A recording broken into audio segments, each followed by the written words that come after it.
घटक तसेच असतात. पण रासायनिक बदलामध्ये असं होत नाही, ते कायमस्वरूपी असतात आणि त्यातनं नवीन पदार्थ तयार होतो. हा नवीन पदार्थ जुन्या पदार्थांपेक्षा वेगळा असतो, त्याचे गुणधर्म वेगळे असतात. म्हणूनच रासायनिक बदल हे परमनंट असतात, कायमस्वरूपी असतात. त्यातनं आपण परत मागे जाऊ शकत नाही. बरोबर. त्यानंतर आपण रासायनिक समीकरणांना कसं लिहायचं, म्हणजे रसायनांची भाषा कशी असते ते पाहिलं होतं. आपल्या ह्या समीकरणामध्ये दोन भाग आहेत. डाव्या बाजूला आहेत रिॲक्टंट म्हणजे निळ्या निळ्या रंगाचे अभिक्रियाकारक, आणि उजव्या बाजूला आहेत उत्पादित, हिरव्या हिरव्या रंगाची उत्पादित. तर जे डाव्या बाजूला आहेत ते आपल्या अभिक्रियेमध्ये भाग घेत आहेत, आणि जे उजव्या बाजूला आहेत ते या भाग घेणाऱ्या घटकांपासून बनलेले आहेत.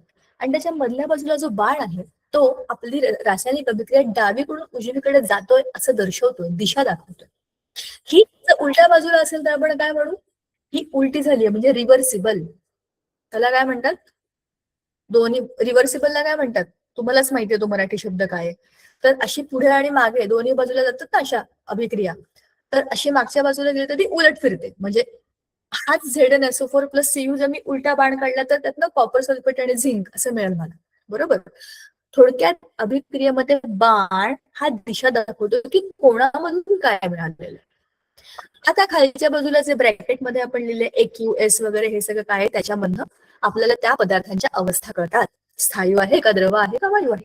वायू असेल तर आपण वरच्या बाजूला बाण, आणि अवक्षेप असेल तर खालच्या बाजूला बाण. हे मी तुम्हाला प्रत्येक वेळेला सांगणार आहे, कारण की हे एकदा डोक्यात बसलं ना की त्या धड्याला वाचताना आपल्याला आपोआप सगळं समजतं, हे माझं झालेलं आहे.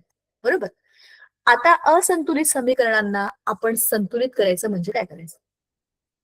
असंतुलित समीकरण म्हणजे काय आहे की आपण निसर्गाचा जो पहिला द्रव्य अक्षतेचा नियम होता तो बरोबर समजून घेतलेला नाही. नियम मोडला म्हणजे असं कधीच होणार नाही निसर्गामध्ये की एखादी गोष्ट बनली आणि चुकीची झाली. निसर्ग चुकत नाही, चुका आपण करतो.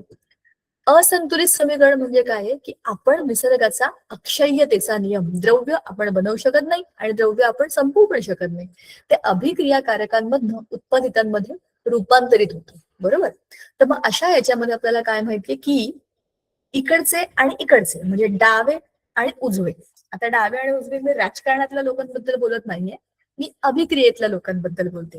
तर हे डाव्या विचारसरणीचे, डाव्या गटात समीकरणाच्या डाव्या बाजूचे जे लोक आहेत ते कोण आहेत, ते आहेत आपले अभिक्रियाकारक. मग त्यांची जेवढी अणूंची संख्या तेवढीच उत्पादितांमधल्या अणूंची संख्या असायला पाहिजे. रेणूंची संख्या नाही, अणूंची संख्या. तुम्हाला मी उदाहरण सांगितलं होतं की बोटीत 5 माणसं गेलेत, त्यांनी एक बोट बुक केलेली आहे, तर त्या बोटीमध्ये तेवढे 5 लोक इकडे यायला पाहिजे. ह्याला आपण म्हणतो संतुलित समीकरण. झालंय का. शाबाश, मॅथ्स करा आता. तर असंतुलित समीकरणामध्ये काय आहे, दोन्ही बाजूची संख्या ही समान नाही. इथे बघा ना, इकडे 2 सोडियम इकडे 1 सोडियम, आपण हे काल पाहिलं होतं. तेच आहे, असंतुलित आहे. मग ह्याला आपण कसं संतुलित करायचं. इकडचे 2 आहेत ना, मग तिकडे 2. आधी धातूला बघायचं. धातू हा आपला प्राईम फोकस असतो. केव्हाही बघा पिक्चर मधला हिरो, तुम्ही आतापर्यंत धुरंधर पाहिला आहे का मला माहित नाही, पाहिला असेल तर पिक्चर मधला हिरोच पिक्चर आहे खरं बघितलं तर. अभिक्रियेमधला हिरो असतो धातू. धातू तुम्हाला आठवतं ना, त्यांना शायनिंग असतं, चकाकी असते, ते गाणी म्हणतात म्हणजे सोनोरस असतात, ते विद्युत आणि उष्णतेचे सुवाहक असतात. सगळे हिरोचे गुण आपल्या धातूमध्ये असतात. मग आपण कोणाकडे फोकस करणार, धातूकडे फोकस करायचं. इकडे 1 आहे तिकडे 2 आहे, म्हणजे ये तो कुछ नाइंसाफी हो गई है, ऐसा नहीं चलेगा भाई. जितने लोग पोहोचेले हैं उतने लोग बिठाने पडेंगे आपण को. तो म्हणजे इकडे आपल्याला 2 येणे करावं लागेल. म्हणजे काय, आपोआप 2 होईल, मग परत तुम्हाला ते बॅलन्स करावं लागेल. थोडक्यात जेवढे डावे तेवढे उजवे लोक असले पाहिजे समीकरणाच्या बाबतीत. ठीक आहे. आता हे करताना काय काय करायचं, पायऱ्या. मगाच्या उदाहरणामध्ये आपण जे काल केलं त्याचं लक्ष द्या, तेव्हा समजलं नसेल तर आता समजून जाईल तुम्हाला. त्या तिकडे Na2 होता म्हणून आपण पहिल्या अभिक्रियाकारकातल्या या NaOH ला 2 ने गुणलं. आता इथं 2 NaOH झालं आणि त्याच्यामुळे आपल्याला इकडच्या बाजूला पण 2H2O करावं लागलं. बघ इथे आपण 2 केलं, इथे 2 नव्हता, मग आपण 2 केलं. त्या 2 मुळे काय झालं, Na2 बरोबर बॅलन्स झाला, पण ह्या दोघांची गडबड, आपण H2O, आधीच्या अभिक्रियेमध्ये एकच H2O होता, पाण्याचा एकच रेणू होता. आपल्या संतुलित समीकरणामध्ये ते 2 झाले. तर अशा पद्धतीने आपण आपलं जे काही समीकरण आहे ते संतुलित केलेलं आहे. काल आपण बघितलं होतं की 4 वेगवेगळ्या प्रकारच्या अभिक्रिया असतात. संयोग, अपघटन, विस्थापन, दुहेरी विस्थापन. चित्र किती मजेशीर आली आहेत बघा. संयोग, बॉन्डिंग, हात मिळवणे. म्हणजेच काय, आपण दोन, जसं मी तुम्हाला काल सांगितलं होतं की दोन घटक एकत्र येऊन एकच मोठा घटक बनतो. जसं आपण स्वयंपाक करतो, आपण मॅगी करतो. आता पाऊस पडलाय, मला मॅगी आठवलं. भले मी खाल्लं नसेल तरी आय लाईक मॅगी. तुमच्यासारखीच मी पण, जे जे तुम्ही करता ते सगळं मी करते. त्याच्यामुळे खाऊ न खाऊ पण आठवण तर येते त्या मॅगीची. गरमी म्हणजे गरम गरम पावसाळ्याच्या याच्यामध्ये चांगली लागते. रोज खाण्यासारखं नसतं, पण कधीतरी कौतुकाने म्हणून मॅगी असं होऊ शकतं. काय करतो आपण मॅगी बनवताना? तुमच्यापैकी किती लोकांनी बनवलंय सांगा बरं मला जरा. मॅगी कशी बनवतो?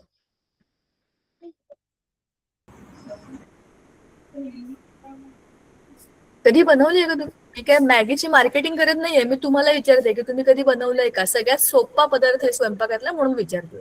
येस मॅम, बनवली. की मग कसं हो बनवतो? मॅम, बनवली आहे. हा, बनवली. हो आता मॅम, सांगा, बनवली. कोणतरी एकाने हो सांगा. मॅम, बनवली. बाकीच्याने तुम्ही काय वेगळं करता ते सांगा. सांगा कोणतरी एकाने, कुणी सांगा.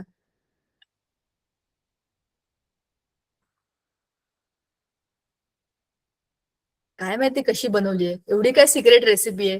पटकन बोला. मॅम, थोडस तेल टाकायचं, त्याच्यात मसाला फ्राय करून घ्यायचा, पाणी टाकायचं आणि नंतर मॅगी टाकून द्यायची आणि ती शिजली का झाली अच्छा, मॅगी. ओके. ही असं तेलबिल घालून करते. ओके, मला नवी रेसिपी कळली. थँक्यू. अजून टीचर मी सांगू? सांगा ना. मी पहिले एक ग्लास पाणी घेऊन घेते, नंतर मसाला, मीठ, थोडंसं तेल टाकून देते, नंतर मॅगी टाकून देते. म्हणजे कशात टाकून देते? म्हणजे गॅस सुरू करून आधीच सगळं टाकते आणि मग नंतर वरनं पाणी घालते? काहीच कळलं नाही मला. म्हणजे सगळं कन्सेप्ट कळली, पण केलं कसं कृती नाही कळली. नाही, गॅस चालू करते, नंतर कढाई वगैरे ठेवून देते, मग पाणी टाकून मसाला, मीठ टाकून मॅगी टाकून देते. पण मग त्यात तेल टाकायची काही गरज नाही ना? तेल टाकते नाही ना? हो, थोडस. हो. अच्छा, म्हणजे ते चांगले मोकळे मोकळे होतात नूडल्स. बरं, अजून कोणाची काही वेगळी रेसिपी आहे का? मॅम, नो मॅम, आम्ही पण तशीच करतो. मॅम, ओके, अजून कोणी कोणी काय आहे? कोणाला मॅम, बोलायचं असेल तर कांदा बोलू आणि दे. टोमॅटोची पेस्ट करून पण टाकतात. पेस्ट, बापरे. 2 मिनिटाच्या मॅगीला 10 मिनिटं, म्हणजे रेसिपीचे टाइम वाढवतोय आपण. ठीक आहे, मी तुम्हाला सांगते. माझ्या घरात मी 2 प्रकारे मॅगी बनवते. एक तर सिम्पल, त्याच्यामध्ये काही तेल वगैरे काही टाकत नाही. जो मसाला आहे तो थोडासा तिखट, थोडंसं हळद आणि मीठ घालून त्याला मस्त शिजवायचं आणि तसं खायचं, गरम गरम खायचं. ती एक मेथड सगळ्यात सोपी. खरंच 2 मिनिटात ती मॅगी बनते. दुसरी, तर जरा कांदा, टोमॅटो, मटार मटार जेव्हा असतात तेव्हा, गाजर, ढोबळी मिरची, सगळ्या भाज्या तेलामध्ये परतायच्या छानपैकी, मीठ बीठ घालून. आणि वरनं मॅगी घालायचा, त्याचा मसाला घालायचा. ते मॅजिक आहे त्याच्यात, ते खरंच काहीतरी मॅजिक आहे. त्याच्या वासामुळे भूक लागते बरं का. मग ते पाणी बिणी घालायचं, मस्त मिक्स करायचं. ऍडिशनल मीठ लागलं तर घालायचं, झाली मॅगी. ह्याला जरा वेळ लागतो. माझ्या चिराबिरा ह्या सगळ्या गोष्टी आहेत. पण माझ्या घरामध्ये, माझ्याच फॅमिलीमध्ये एक व्यक्ती अशी आहे जी ह्या मॅगीचे कमीत कमी 10 वेगवेगळे प्रकार करते. चीज घालून मॅगी, फक्त ओनियन घालून मॅगी. आणि आयुष्यपत काय, प्रत्येक मॅगीची चव असली जी भारी आहे ना. नुसती लिंबू पिळलेली मॅगी. मी मी तिच्या हातच्या 3 ते 4 पद्धतीच्या मॅगी खाल्ल्यात. त्या सगळ्या मॅगी खाऊन मला असं वाटलं होतं की परत मी मॅगी खाल्लं पाहिजे असंच. म्हणजे प्रत्येकाच्या टेक्निकमध्ये फरक आहे. पण आता मुख्य मुद्दा मॅगीच्या रेसिपीकडनं आपण येऊया की ह्यात आपण केलं काय. तुम्ही काहीही टाका त्याच्यामध्ये. तुमच्या रेसिपीप्रमाणे तुम्ही त्याच्यात जे जे घटक टाकले, माझ्या रेसिपीप्रमाणे मी टाकले, माझ्या घरातल्या जी कोणी ती व्यक्ती आहे, तृप्ती नाव आहे तिचं, तिने जे जे काही सगळं टाकलं आहे ते असेल, किंवा अजून कोणी असेल. अगदी माझ्या मुलांनी मॅगी केली तर ते पण त्यांच्या त्यांच्या मेथडने करतात. तर प्रत्येकाच्या पदार्थांची काहीतरी यादी त्याच्यात टाकायचं, भांड्यामध्ये सगळं, गॅस सुरू करायचा, त्याला शिजवायचं आणि खायचं. तुम्ही कितीही वेगवेगळ्या गोष्टी टाका, त्याचा पदार्थ बनतो एकच. हा आहे संयोग. बघा, तुम्ही त्याच्यात काहीही टाका, टमाटर, मटार, काय तुम्हाला टाकायचं ते टाका त्याच्यामध्ये, पण ते सगळं एक होतं की नाही. जसं आपण पोहे करतो, त्याच्यामध्ये अनेक घटक टाकतो, पण पोहे हा एकच पदार्थ बनतो. म्हणजे अनेक गोष्टी एकत्र येऊन बनलेली एक मोठी गोष्ट म्हणजे संयोग. ठीक आहे. ह्याच्या एक्झॅक्टली उलट आहे अपघटन. अपघटनामध्ये होतं तुटण्याचं काम, जे आपण काल बघितलं. तुटतं म्हणजे काय होतं, एक मोठा रेणू आहे, तुकड्यांमध्ये विभाजित होतो. एक मोठा दगड आहे, रस्त्यात मध्यभागी पडलाय, त्याला बाहेर काढायचंय. ढकलण्यापेक्षा त्याला तोडायचं, असे तुकडे तुकडे होतात त्याला लांब करतायत. अपघटन मोठ्या गोष्टीचे छोटे तुकडे करणे. मग हे विस्थापन, तुम्हाला मी काल जसं सांगितलं होतं ते मामाचं पत्र हरवलंवाला गेम, असं गोल बसतो आपण. एक माणूस मुलगा किंवा माणूस मागे पळतो पळतो पळतो, कोणाच्या तरी मागे ती चिठ्ठी टाकतो, रुमाल टाकतो, मग तो मुलगा तो घेतो आणि त्याच्या जागी हा येऊन बसतो. विस्थापन. दुहेरी विस्थापन आहे बघा, हा डान्स आहे, हा कपल डान्स चाललाय, किती मजेशीर. मला एवढा हसू आलं हे चित्र बघून. हे दोघं डान्स करतायत आणि हे दोघं डान्स करतायत. यांनी पार्टनर बदलले की झालं दुहेरी विस्थापन. म्हणजे ती मुलगी ह्या मुलाबरोबर, ही मुलगी त्या मुलाबरोबर, झालं दुहेरी विस्थापन. ह्याचीही पार्टनर बदलली, तिचीही पार्टनर बदलला, म्हणजे AB plus CD will give you AD plus CD. दुहेरी विस्थापन. जसं मी तुम्हाला म्हणलं होतं उभा खोका, बरोबर, सगळेच पळतात पळतात, इकडे उभे तिकडे उभे तिकडे पळतात, ही सगळी गडबड असते. दुहेरी विस्थापन डबल डबल डबल होतं. मग संयोग आणि अपघटनाची उदाहरणं आपण पाहिली होती.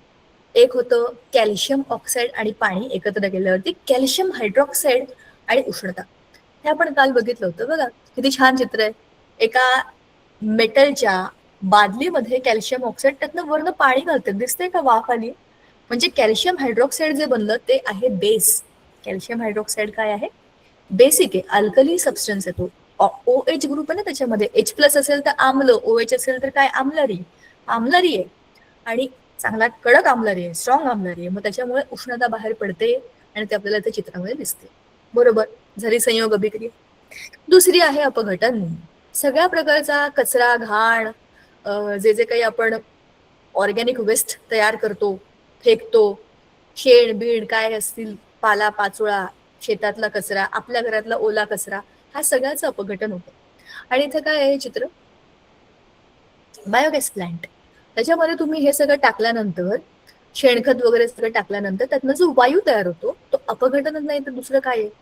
जो बायोगॅस तयार होतो त्याच्यामध्ये काय असतं, हेच असतं की ह्या सगळ्यामधनं त्याला त्या मोठ्या रेणूंना तोडून त्यातनं वायू निर्माण, मिथेन वायू निर्माण होतो आणि तो आपण आपल्या घरामध्ये किचनमध्ये स्वयंपाकासाठी वापरतो. तर चांगलं इंधन म्हणून वापरलं जातं आणि ह्यातनं जे बाहेर पडतं त्याचा आपण खत म्हणून शेतामध्ये वापर करतो.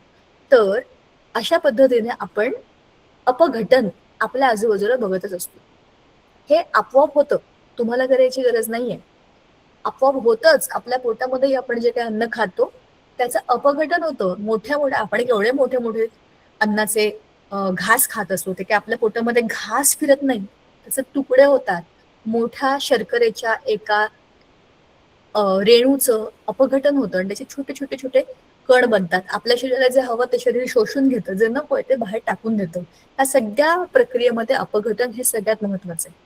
आता बघा ना, तुम्ही या साखरेच्या रेणूला गरम केलं, त्यातनं कार्बन आणि पाणी ह्या दोन गोष्टी मिळतात. करून बघा, चमच्यावर साखर घ्या आणि त्याला गॅसवर धरा, काळ्या काळ्या रंगाचा त्याचा असा हे बनतो, स्टिकी स्टिकी सबस्टन्स बनतो.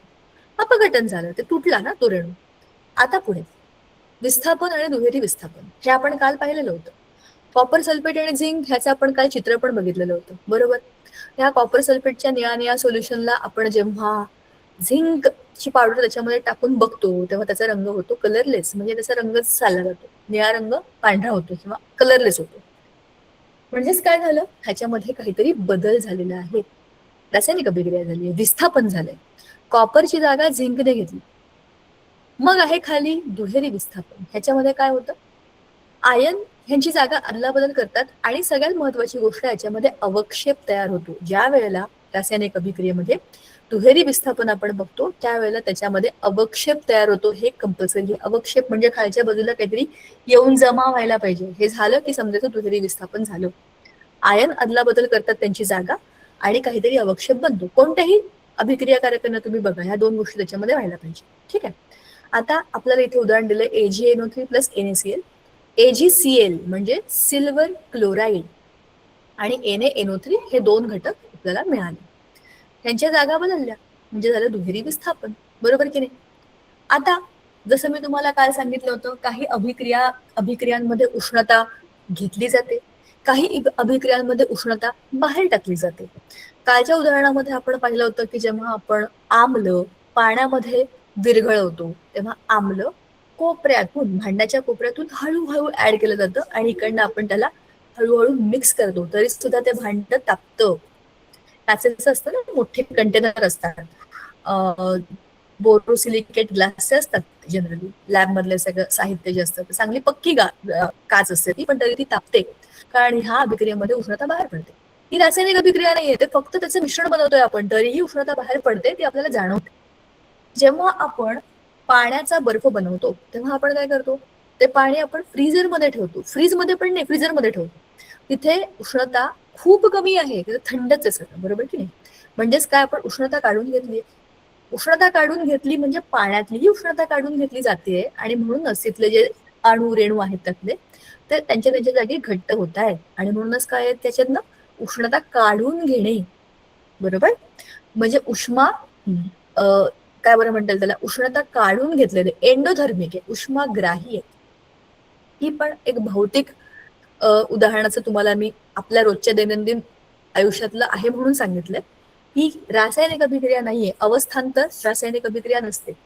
पण ह्याच्यामध्ये आपल्याला हे समजतं की त्याच्यातनं उष्णता काढून घेतली म्हणून तर थंड झालं, बरोबर.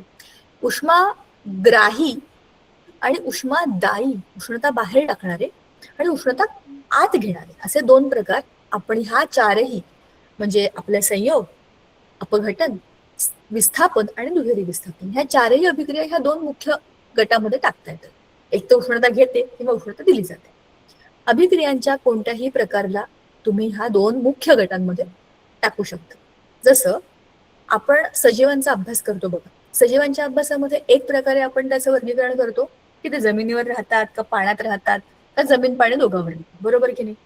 तसंच सजीवांचं वर्गीकरण करताना आपण आणखी एका पद्धतीने करतो की हे सजीव युकॅरियोटिक आहेत का प्रोकॅरियोटिक. म्हणजे काय, जुन्या एकदम पूर्वावस्थेतले का आता प्रगतावस्थेत, बरोबर. सजीवच आहेत पण दोन वेगवेगळ्या पद्धतीने वर्गीकरण केले. तसंच अभिक्रियाच आहेत, पण त्यांच्या उष्णतेच्या घेण्या देण्यावरनं किंवा त्यांच्या प्रकारावरनं, असे दोन प्रकारे आपण त्याचं क्लासिफिकेशन करतो, वर्गीकरण करतो. आता इथून आपला आजचा मुख्य मुद्दा सुरू होतो, अभिक्रियेचा वेग. वेग म्हणजे काय? चला तुम्ही हे चित्र बघा आणि मला जरा सांगा की तुम्हाला काय कळलं बरं का. तर मगासपासून मीच बोलते, आता मी तुम्हाला जरा बोलायला वेळ देणार आहे, कारण आपण याची चर्चा करू, ठीक आहे. मी तुम्हाला स्क्रीन शेअर करते, विचार करा आणि मला सांगा काय दिसतंय.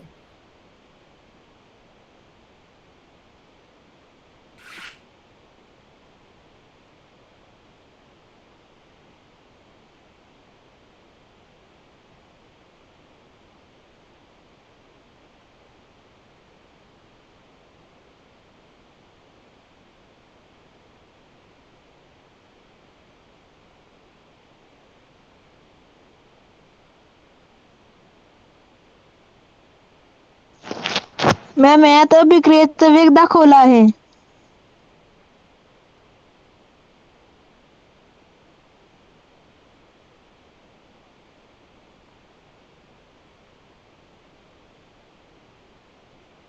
सांगा काय म्हणालात? यात अभिक्रियेचा वेग दाखवला आहे मॅम. बरोबर, पण मग बाकीच्या पण गोष्टी एक्सप्लेन करा ना, माझं काम सोपं होईल. म्हणजे मॅम काही गोष्टी लवकर गंज म्हणजे लोखंड गंजणे ही मंद अभिक्रिया आहे, आणि गॅस स्वयंपाकाचा गॅस पेटणे ही शीघ्र अभिक्रिया आहे, म्हणजे ती लवकरात लवकर होते. बर, शाबाश, चांगला प्रयत्न. म्हणजेच काय, अरे तुम्हाला माहिती आपल्या गाडीमध्ये स्पीडोमीटर असतं, बाईक वरती पण असतं. स्पीडोमीटर म्हणजे काय, किती स्पीड आहे हे दाखवणारं ते यंत्र आहे. म्हणजे तुमचा स्पीड कमी झाला की ते डावीकडे जातं, वाढला की राईटला जातं. आपण हायवेवरून जातो, 80चा स्पीड क्रॉस केलं की आवाज आपल्या गाडीच्या इथे बीप वाजते, पीप, म्हणजे कळतं की आपण स्पीड ओव्हर म्हणजे जास्त करतोय, लिमिट पेक्षा जास्त चाललंय. आता आपल्याला स्पीडोमीटर, कसला स्पीडोमीटर आहे हा, अभिक्रियेचा वेग. अभिक्रिया जलद होते का मंद पद्धतीने होते? मंद नाही येते, मंद आहे. मंद होते का जलद होते? आपल्या वर्गात पण असतात खूप मंद लोक असतात आणि खूप फास्ट लोक पण असतात. मंद म्हणजे काय, ज्यांना एकदा सांगून काही समजत नाही. अरे तुम्हाला काय सांगू, असे असे अनुभव येतात ना मला मंद मुलांचे. तुम्ही त्यांना सगळं सांगितलं तरी पण ते त्यात चुका करतात, स्पेशली पेपरच्या बाबतीत. तुम्ही पण करता का अशा चुका? इथे नाव लिहू नका म्हणलं की तिथेच नाव लिहितात. सांगायचा मुद्दा असा, हा मंदपणा म्हणजे आपण काय करतोय ते कळतच नाही, तो आलाय. तो वागण्या बोलण्यातला मंदपणा नाहीये, इथे अभिक्रिया होण्याचा वेग आहे. अभिक्रियाकारक एकत्र ठेवलेत आपण आणि ते एकमेकांबरोबर अभिक्रिया करणार आहेत, पण over the period of time slowly slowly त्यातले बदल आपल्याला दिसतात. जसं एखादं फळ पिकणे ही पण एक मंद अभिक्रिया. आज झाडाला फळ लागलं, उद्या लगेच पिकलं असं कधीही होत नाही. हळूहळू हळूहळू होतात. बघा ना, तुम्हाला फणस माहितीये का? फणस फेब्रुवारी मार्चच्या आसपास लागतात झाडांना. छोटे छोटे असतात, एवढे एवढे. ते हळूहळू मोठे होतात. मोठ्याच्या मोठे होतात तरी ते कच्चे असतात. ज्या वेळेला पाऊस पडायला लागतो त्या दरम्यान, म्हणजे अख्खा उन्हाळा संपतो, लोक आंबे खाऊन बोर होतात, तरीही फणस पिकत नाही. ती किती हळूहळू प्रोसेस होते बघा. एवढ्या वेळेत एवढी मोठाली फळं झाडावर लटकलेली असतात, पण ती हळूहळू हळूहळू पिकतात आणि पिकली एकदा सगळे पिकायला लागतात. म्हणजेच ही अभिक्रिया संथ गतीने होते. मग जलद गतीने कुठली अभिक्रिया होते? ज्या अभिक्रियेमध्ये तुम्ही एक गोष्ट दुसऱ्या गोष्टीच्या जवळ ठेवली आणि झाली अभिक्रिया, फास्ट रिएक्शन. जसं ज्वलन. ज्वलनाची अभिक्रिया ही खूप जलद होणारी अभिक्रिया. पेपर घेतला मेणबत्तीवर धरला, धरल्या धरल्या जळतो. फटाके फुटतात आपले. एक वात असते, त्याला फक्त तुम्ही वातीला तिरडनुसार टिब्बू लावा, नुसती उदबत्ती लावा, ते जळत जळत जातं आणि फुटून जातं. एक 10 सेकंदाच्या आत फटाका फुटतो, रंग दिसतात, त्याचा वास यायला लागतो, त्याच्यातनं काय डिझाईन व्हायची ती बनते. बरोबर, हे सगळं होतं. म्हणजे रासायनिक अभिक्रिया होते आणि खूप जलद होते. बरोबर. ह्याचा अर्थ असा आहे की काही अभिक्रिया या हळू होतात आणि काही अभिक्रिया या जलद होतात. मग कुठल्या गोष्टीवरती अवलंबून आहे? कोण ठरवू शकतं की काय स्लो आहे आणि काय फास्ट आहे? सगळ्यात पहिली गोष्ट तर तापमान. तापमानाचा अभिक्रियेचा वेग ठरवण्यामध्ये खूप महत्वाचा सहभाग असतो. एखादी अभिक्रिया रेग्युलर टेम्परेचरला हळूहळू होत असेल आणि तुम्ही तसं टेम्परेचर वाढवलं तर ती फास्ट होऊ शकते. आपल्याला उदाहरणामध्ये खूप छान एक्झाम्पल दिलंय बघा इथे. दूध नासणे ही विघटनाची प्रक्रिया आहे. बरोबर. दुधामधली जी काही प्रथिनं असतात त्या प्रथिनांना तोडून काहीतरी नवस बनवलं जातं. ते कोण करतं? दुधामध्ये असलेले बॅक्टेरिया करतात. ते काय करतात? विघटन करतात. मग आता आपल्याला इथे काय माहितीये की तापमान, रेग्युलर टेम्परेचर हे ह्या सगळ्या म्हणजे लॅक्टोबॅसिलस जे कोणी असतात दुधातले, त्या सूक्ष्मजीवांना मदत करणारं तापमान आहे. मग हे तापमान आपण जर थंड केलं म्हणजे आपण काय करतो? दूध फ्रीजमध्ये ठेवतो. मग काय होतं? त्यांची अभिक्रिया करण्याचा स्पीड कमी होतो. उन्हाळ्यामध्ये दूध लवकर खराब होतं आणि हिवाळ्यामध्ये तेच दूध बाहेर ठेवलं तरी पण ते खराब होत नाही. हा अनुभव घेतलाय का तुम्ही? सांगा मला. उन्हाळ्यामध्ये इडलीचं पीठ पटकन, म्हणजे तुम्ही रात्री 11ला जरी ते ठेवलं तर सकाळी 6ला ते फुगून वर येतं. कारण काय? उन्हाळा आहे, तापमान जास्त आहे, त्याच्यामध्ये काम करणाऱ्या बॅक्टेरियांना फास्ट काम करायला स्कोप आहे, टेम्परेचर जास्त आहे.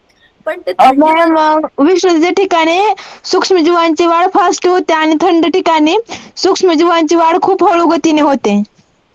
बरं, अगदी बरोबर आहे. याचा अर्थ असा आहे की तापमानाचा अभिक्रियेचा वेग ठरवण्यामध्ये खूप महत्वाचा सहभाग असतो. खूपच जास्त असेल टेम्परेचर, म्हणजे इतकं असतं की सूक्ष्मजीवच मरून जातील, तर होईल का अभिक्रिया? म्हणजे त्याला उकळलं आपण, आता दुधाला उकळून ठेवलं, मग अभिक्रिया होते का? उकळलेल्या दुधामध्ये होत नाही. पण दूध एका विशिष्ट काळानंतर उकळलं नाही तरी खराब होतं. कळलं का? म्हणजे तापमान हा फार महत्वाचा घटक आहे. दुसरं आहे अभिक्रियाकारकांचे स्वरूप. म्हणजेच काय? अभिक्रियाकारक कुठल्या पद्धतीचे आहेत? कोण आहेत? चला मी तुम्हाला एक मस्त उदाहरण देते. मी आणि माझी मैत्रीण, आम्ही दोघे जणी, जसं आम्ही काल बसलो होतो, उत्प्रेरकांचं तुम्हाला मी उदाहरण सांगितलं की आमच्या शिक्षक ज्या आमच्या मॅडम होत्या जोशीबाई, त्या नुसतं येऊन बघून गेला तरी आम्हाला कौतुक वाटलं, रे वा आपला अभ्यास चांगला होईल. तसंच मी आणि ती माझी मैत्रीण, आम्ही दोघी अभ्यासाला बसलोय. पण आता प्रॉब्लेम असा आहे, आम्ही अभिक्रियाकारक आहोत आणि आमच्या स्वरूपावरून आमचा अभिक्रियेचा प्रोडक्ट म्हणजे आमचं उत्पादित म्हणजे आमचा अभ्यास कसा होणार आहे हे ठरेल. अभिक्रियाकारकांचं स्वरूप, मी आणि ती कसे आहोत याच्यावरती अवलंबून अभ्यास कसा होणार आहे. म्हणजे ती आणि मी अभ्यासाला बसलो खरं, पण मला काहीतरी वेगळा अभ्यास करायला आवडतं, तिला काहीतरी वेगळा अभ्यास करायला. मला मराठी आवडतं, तिला चित्रकला आवडते आणि आम्ही अभ्यास करतोय गणिताचा. तुम्ही मला एक गोष्ट सांगा, हा अभ्यास चांगला होईल का? नो मॅम, नाही होणार. बरं. दुसरं महत्वाचं, मला पटापट अभ्यास करायला आवडतो, तिला खूप बडबड करायला आवडते. आमचा अभ्यास होईल का? नाही टीचर. No ma'am. अजून एक आहे, नाही होणार ma'am. मला एकदा अभ्यासाला बसलं की पूर्ण अभ्यास झाल्याशिवाय उठायचं नाही, हा माझा नियम आहे. तिला एका ठिकाणी बसताच येत नाही. इकडे फिर तिकडे फिर, पाणी पिऊन येते, तिथे काय चाललंय बघून येते. असं होऊ शकतं का? आमची आमची अभिक्रिया होऊ शकते का एकत्र? नाही टीचर. नाही होऊ शकत. म्हणजे अभिक्रियाकारक कोण आहेत याच्यावरती अवलंबून आहे की उत्पादित कसं बनेल. जे दोन लोक एकमेकांबरोबर कम्पॅटेबल असतात त्यांचाच काहीतरी संवाद होऊ शकतो, त्यांच्याबरोबर अभ्यास होऊ शकतो, त्यांच्याबरोबर चर्चा होऊ शकते. नाहीतर काहीही होऊ शकत नाही. भांडण होतात, वाद होतात, विषय संपतो, पुढे काहीच होत नाही. झाली तरी थोडीशी अभिक्रिया होते, पूर्ण अभिक्रिया होतच नाही. उदाहरणार्थ, अभिक्रियाकारक दोघही, आता समजा ऍसिड आहे, त्याच्यामध्ये मी मोठे मोठे गोळे टाकले मेटलचे, अभिक्रिया होईल, पण कशी होईल? संथ होईल. कारण त्याचा सरफेस एरिया कसा आहे त्या मेटल्सचा, कमी आहे ना, त्याचे दगड आहे. पण त्याची मी भुकटी करून टाकली तर काय होईल? सगळी पावडर पावडर आहे. त्याच्यामुळे काय होईल? सगळं त्या आजूबाजूला मोकळं असेल. सगळीकडनं त्याच्यावरती अभिक्रिया करण्याकरता त्याला पृष्ठभाग अवेलेबल करून देता येईल, म्हणजे अभिक्रिया फास्ट होईल. जी अभिक्रियाकारक एकमेकांच्या बरोबर चांगली रिएक्शन करतात त्यांच्यातच रिएक्शन होईल. मी तेलामध्ये धातू टाकला तर काय अभिक्रिया होणार आहे? तेलामध्ये मी एक अल्युमिनियमचा तुकडा टाकला, काय होणार आहे का अभिक्रिया? काहीच होणार नाहीये. त्यांचा एकमेकांशी काही संबंधच नाही. म्हणजे माझ्या बाजूला एक तमिळ बोलणारी मुलगी येऊन बसली तर तिच्याशी मला किती बोलायचं असेल तर तिचं माझं काही समजणार नाही, मला तिचं काही समजणार नाही. म्हणजे काय होणार आहे का पुढे? नाही होऊ शकत अभिक्रिया. पण तोच अल्युमिनियमचा तुकडा जर मी ऍसिड मध्ये टाकला, हायड्रोक्लोरिक ऍसिड मध्ये, तर लगेच अभिक्रिया होईल. बरोबर? म्हणजेच अभिक्रियाकारकांचे स्वरूप हे ठरवते की अभिक्रिया कशी होईल. मग आहे संहती म्हणजे कॉन्सन्ट्रेशन. हे कसं आहे माहितीये? मला अभ्यास करायला बसलं, जसं मी तुम्हाला म्हटलं, एकदा बसलं की मी माझा सगळा अभ्यास करूनच उठणार, कॉन्सन्ट्रेशन. पण काही लोक असे असतात, अभ्यास दिलाय, होमवर्क दिलाय, करायचंच आहे ना, आता थोडा करू, 2 पानं झालं की मी फिरून येतो, 1 पान झालं की आता मला भूक लागली, 1 पान झालं की कोणाचा तरी मेसेज आलाय का बघतो, 1 पान झालं की टीव्हीवर काय चाललंय बघतो. करायचंच आहे, अभ्यास करतातच, पण कसा करतात? हळूहळू करतात. विरल, संहत आणि विरल असे 2 प्रकार असतात ना, म्हणजे कॉन्सन्ट्रेट आणि दुसरे असतात डायल्यूट. अभिक्रिया तर करतात, पण कशी करतात? करायची पण नाही करायची पण, अशा मूडमध्ये. पण जे संहती, जे कॉन्सन्ट्रेटेड असतात ते काय लगेच करून मोकळे, त्यांना तसं कामच आवडत नाही, फालतूपणा करायला आवडत नाही. दिलंय ना काम करून मोकळेवा, बाकीचा वेळ सगळा आपला. अशा 2 प्रकारची जशा आपल्या वृत्ती असतात तशा पदार्थांच्या पण असतात. एकतर ते संहत असतात किंवा ते विरल असतात. अभिक्रिया दोघंही करतात. तुम्ही सगळेच 10वीत आहात, पण तुमच्यापैकी काही लोक कॉन्सन्ट्रेटेड आहेत अभ्यासाच्या बाबतीत आणि काही लोक विरल आहेत अभ्यासाच्या बाबतीत. म्हणजे काय, अभ्यास काय एकच आहे काय? आयुष्याचं ध्येय आमच्या काय? आम्ही 10वीत आहे म्हणजे काय संपलं का काय आमचं आयुष्य? असं म्हणणारे पण असतात. 10वी एक फक्त भाग आहे, काय जे होईल ते होईल, मार्क जे मिळतील ते मिळतील, आम्हाला दुसरं पण करायचं, नवं पण शिकायचं. चुकीचं नाहीये हा विचार, मी अजिबात ह्याला चुकीचं म्हणणार नाही. प्रॅक्टिकल जगाचं ज्ञान असणं गरजेचं असतं. त्याच्याकडे तुम्ही दुसरं काही करत असाल, दुसरं काही शिकत असाल, नवीन काही स्किल डेव्हलप करत असाल तर त्याचं कौतुकच आहे. पण अभ्यासाच्या बाबतीत तुम्ही आता वेगळात की नाही? दिलेला अभ्यास वेळेत सिस्टमॅटिक टाइम टेबल प्रमाणे जे करणारे आहेत ते सगळे संहत आहेत, आणि जे हे सगळं सोडून बाकीच्या गोष्टी करून मध्ये मध्ये जमेल तसा अभ्यास करणार आहेत ते अभ्यासाच्या बाबतीत विरल आहेत. बरोबर? इतक्या गोष्टी कळल्या हो का नाही? क्या मॅम? आता मी जे काही सांगितलं ते कळलं का नाही? हाँ मैम, पता समझ आया. समज आया, व्हेरी गुड. उत्प्रेरकाच्या बाबतीत तर आपण काल ऑलरेडी डिस्कस केलेलं होतं. उत्प्रेरक स्वतः बदलत नाही, ते कशातच भाग घेत नाहीत, पण ते असल्यामुळे अभिक्रियेचा वेग वाढतो. ते नुसते असतात, जसं आई नुसती असते घरामध्ये, पण ती असली की सगळ्यांची कामं फास्ट होतात, नीट होतात. आई 2 दिवस सुट्टीवर गेली तर घर कसा उकिरडा होऊन जातो, होतो की नाही? खरंच सांगा मला. कारण सगळे आपल्या आपल्या मनाप्रमाणे रिएक्शन्स करतात. पण एक उत्प्रेरक घरामधला असा असतो की जो लोकांना प्रेरणा देतो. प्रेरक आहे तो, प्रेरक उत्प्रेरक येतो, लोकांना करतोय, चालना देते की चला रे, हाला रे, आपली आपली कामं करा, वेळेत करा. ती एक व्यक्ती नसली तर घरातलं सगळं काम कसं चालतं, आपल्या मनाप्रमाणे रिएक्शन होण्याचं काम चालतं. करेक्ट आहे? ह्याला म्हणतात उत्प्रेरक. बरोबर. तर ह्या 4 घटकांचा आपण अभ्यास केला.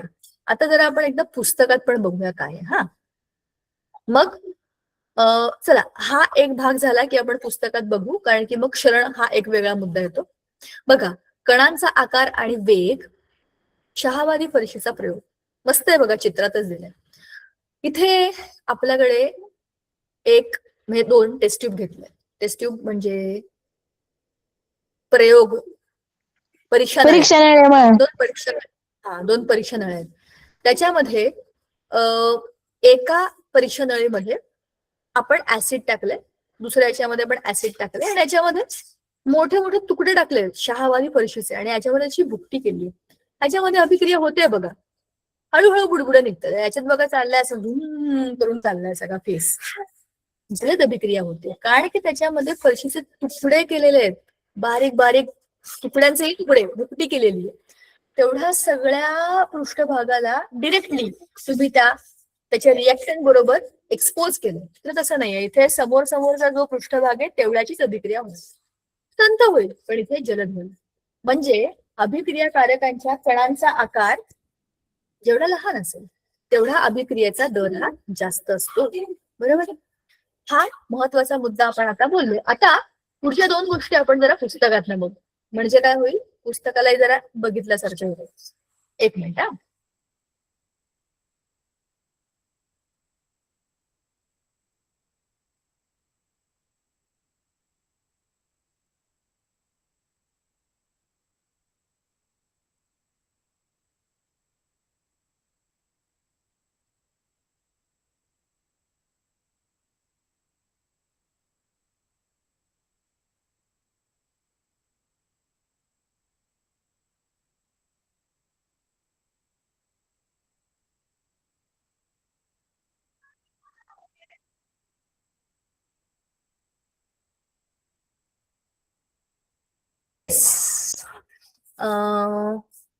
ठीक आहे, चल बघा, रासायनिक अभिक्रियेचा दर आपण आता पाहिला. तर कुठल्या कुठल्या गोष्टी अभिक्रियेच्या दराला मॅटर करतात त्या आपण इथं बघूया. इथे दिलेल्या आहेत त्या, बरोबर. ज्या गोष्टी आपण मगाशी पाहिल्या आपल्या पीपीटी मध्ये त्या इथे आहेत, की गॅस लगेच पेटतो, लोखंडी वस्तू गंजते. त्यातल्या काही अभिक्रिया ह्या स्लो आहेत तर काही या फास्ट आहेत. बरोबर. आता खाली बघा, आणखीन काही महत्वाच्या गोष्टी आपल्याला दिलेल्या आहेत. अभिक्रियेच्या दरावर परिणाम करणारे घटक कोणते कोणते? अभिक्रियाकारकांचे स्वरूप जे आपण आताच बघितलं ते, की ते कोणत्या पद्धतीचे आहेत, ते कोण कोण आहेत. बरोबर. कोण कोणाबरोबर कशी अभिक्रिया करतं ह्याच्या पद्धतीने आपण काय केलंय, त्यांच्या अधिक किंवा कमी अभिक्रियाशील अशा पद्धतीची वर्गवारी केलेली. अभिक्रियाकारकांच्या कणांचा आकार आपण मगाशीच बघितलं. एका बाजूला आपण HCl मध्ये तुकडे टाकले आणि एका बाजूला त्याचा चुरा टाकला, तर चुऱ्याच्या ठिकाणी मोठ्या प्रमाणामध्ये आपल्याला बुडबुडे आलेले दिसले. अभिकारकांची संहती आपण बघितलं, संहत आहे का विरल आहे ह्याच्यावरून ठरतं की किती लवकर आणि किती हळूहळू अभिक्रिया होते. अभिक्रियेचे तापमान आपण बघितलं, तापमान वाढलं की काही अभिक्रिया या फास्ट होतात, थंड केलं की अभिक्रियेला म्हणजे वेळ लागतो. बरोबर. उत्प्रेरकामुळे अभिक्रिया जलद होतात. बरोबर. आता ऑक्सिडीकरण आणि क्षपण ह्या 2 गोष्टी आहेत बघा. ऑक्सिडीकरण आणि क्षपण हे काय आहे? रेडॉक्स रिएक्शन म्हणजे ऑक्सिडेशन आणि रिडक्शन. हे आपण बघू. त्याच्यासाठी मी इथे पीपीटी तुमच्या समोर ठेवतेय आणि तुम्ही मला ह्याच्याबद्दल तुम्हाला काय माहितीये हे सांगायचं.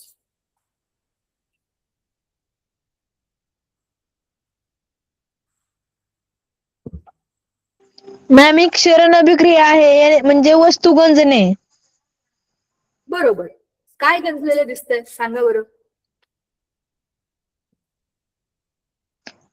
मॅम, हा कशाचा तरी एक लोखंडी तुकडा आहे. बरोबर. लोखंडी तुकडा आहे आणि त्याचं क्षरण होताना दिसतं. त्याच्या पुढे काहीतरी लिहिलंय, शेतकऱ्यांचा शत्रू शरण. त्याचा अर्थ काय? कारण मॅम हा क्षरण आहे ना, हा कोणत्याही वस्तूला खूप लवकर गंजवतो, म्हणजे ज्यावर लवकर गंज चढतो. बरोबर. अजून त्याची कोणाचं? नवी अवजारे हे हळूहळू लालसर होऊन गंजाय सुरुवात होते. बरोबर आहे. अजून कोणाचं काही वेगळं उत्तर आहे का? हे काय असेल?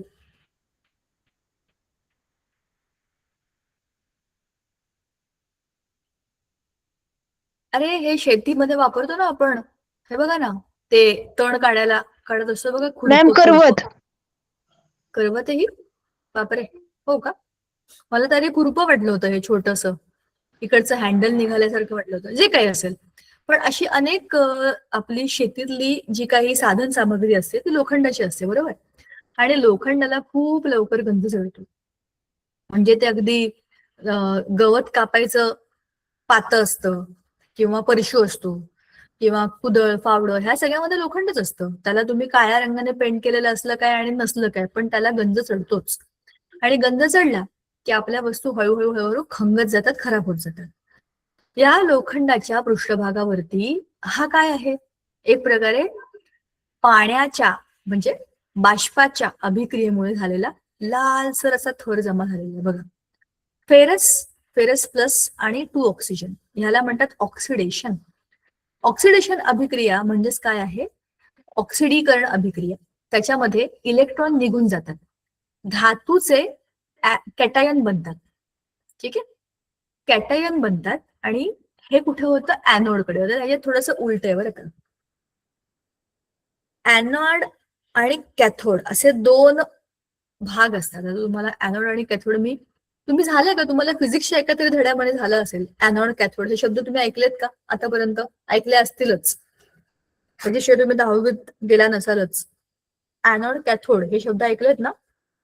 हो मॅम, धनाग्र आणि ऋणाग्र. हो बरोबर मॅम, ऐकले आहेत. बरोबर बरोबर. तर येस. ते तुमच्या लोखंडाच्या पृष्ठभागावरतीच तयार होतात. लोखंडाच्या पृष्ठभागावरती धनाग्र आणि ऋणाग्र तयार होतात. धनाग्र म्हणजे धन प्लस प्लस धन, आणि ऋण म्हणजे निगेटिव्ह. धनाग्रावरती काय होणार आहे? धन म्हणजे धन चार्ज तयार होईल, पॉझिटिव्ह चार्ज तयार होईल. तर हा लोखंडाचा आयन तयार होईल, म्हणजे Fe+2 असं त्याचं कॅटायन बनेल, बरोबर. आता दुसरीकडे काय होतंय? त्याच पृष्ठभागावरती ऑक्सिजन म्हणजे हवेतला ऑक्सिजन जो असतो तो ऑक्सिजन पाण्याच्या रूपामध्ये, म्हणजे हायड्रोजन, इलेक्ट्रॉन, ऑक्सिजन. बघा H4++O2 म्हणजे H2O आहे ना, तो 2H2O असं तयार होतो. आणि त्याच्यामुळे काय तयार होतं? 2H2O आणि 4 इलेक्ट्रॉन. ह्यातनं काय होतं? ऑक्सिजनचे क्षपण होते. म्हणजे ऑक्सिजन क्षपण म्हणजे रिडक्शन. ऑक्सिजन इकडे आला. ऑक्सिजन काय होता? रेणू रूपात होता, बरोबर. दोन वेगळे वेगळे ऑक्सिजन मोकळे मोकळे होते, पण ते इकडे H2O या रेणूमध्ये गेले. त्याचं क्षपण झालं म्हणजे काय झालं? त्याच्याकडे इलेक्ट्रॉन आले, बरोबर. हे 4 इलेक्ट्रॉन याच्याकडे आले आणि हा हायड्रोजन पण त्याला चिटकला आणि H2O बनला. इकडेचे इलेक्ट्रॉन जाऊन इकडे इलेक्ट्रॉन आले, म्हणजेच ह्याच्याकडचे इलेक्ट्रॉन गेले, हा धन झाला. याच्याकडे इलेक्ट्रॉन आले, हा ऋण झाला.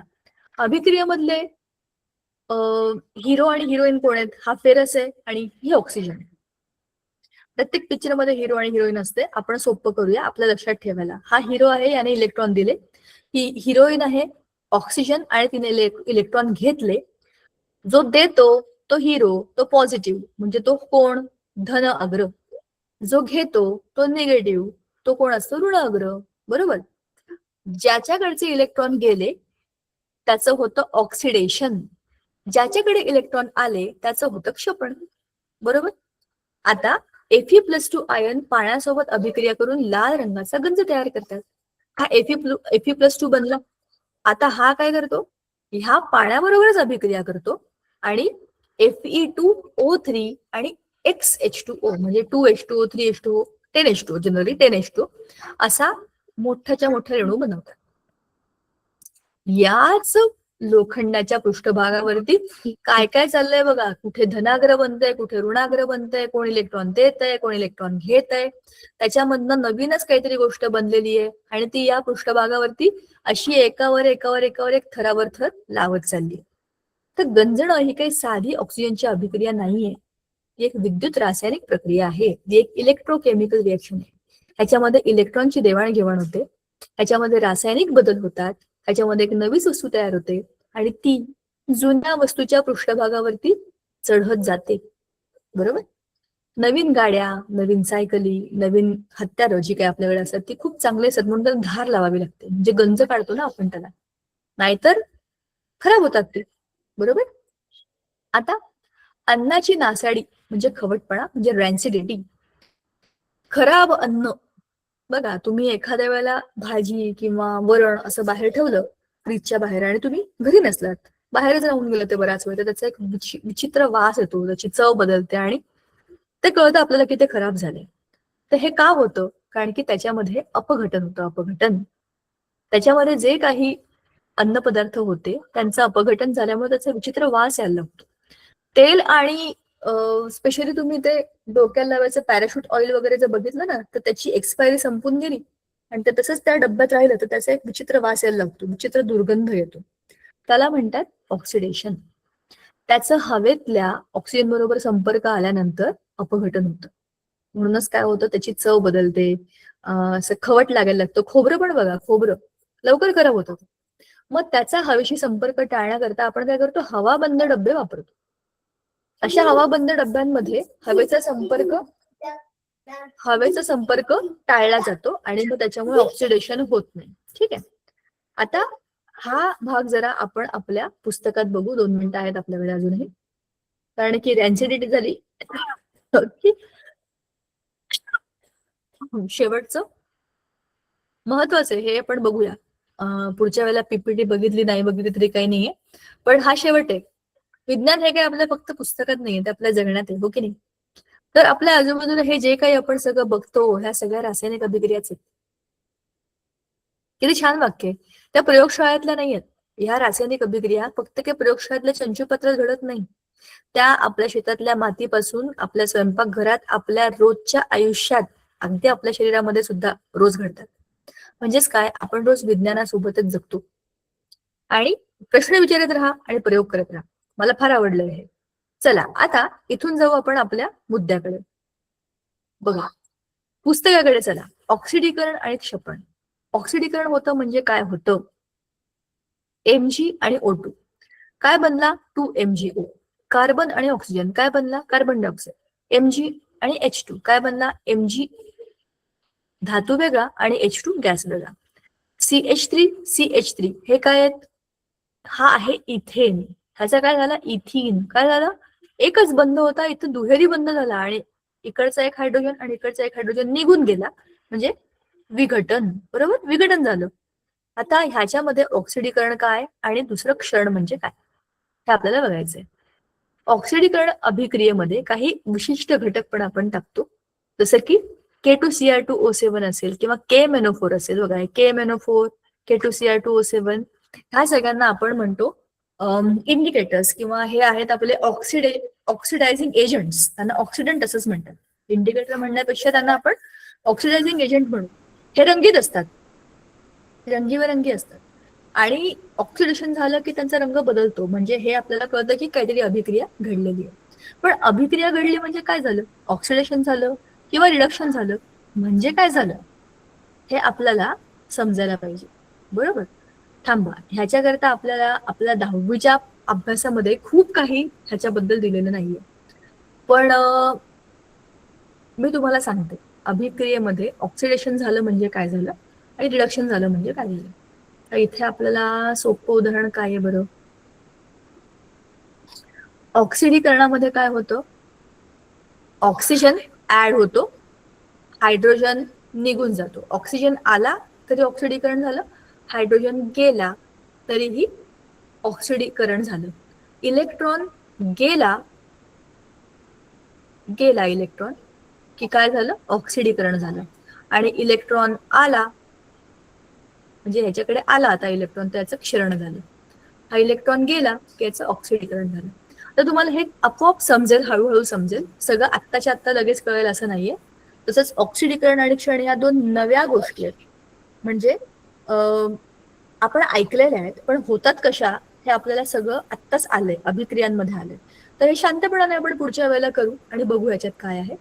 तोपर्यंत आपण या धड्याचा बऱ्यापैकी आपला शेवट आलेला आहे. तर एक्सरसाइज सॉल्व्ह करायला सुरुवात करूया आणि पुढच्या वेळेला जेव्हा भेटू तेव्हा ह्याचा शेवटचा भाग म्हणजे अगदी क्षण आणि आपण जे बघितलं आता की त्याच्याकरता आपण काय करायला पाहिजे, गंज चढू नये म्हणून काय करायला पाहिजे, ती रॅन्सिडिटी म्हणजे खवटपणा राहण्याकरता काय केलं पाहिजे, ह्या सगळ्याची चर्चा करू आणि जमल्यास नवा धडा सुरू करू. बाय, धन्यवाद. Thank you ma'am. Thank you ma'am. Thank you ma'am. Thank you ma'am. Good night.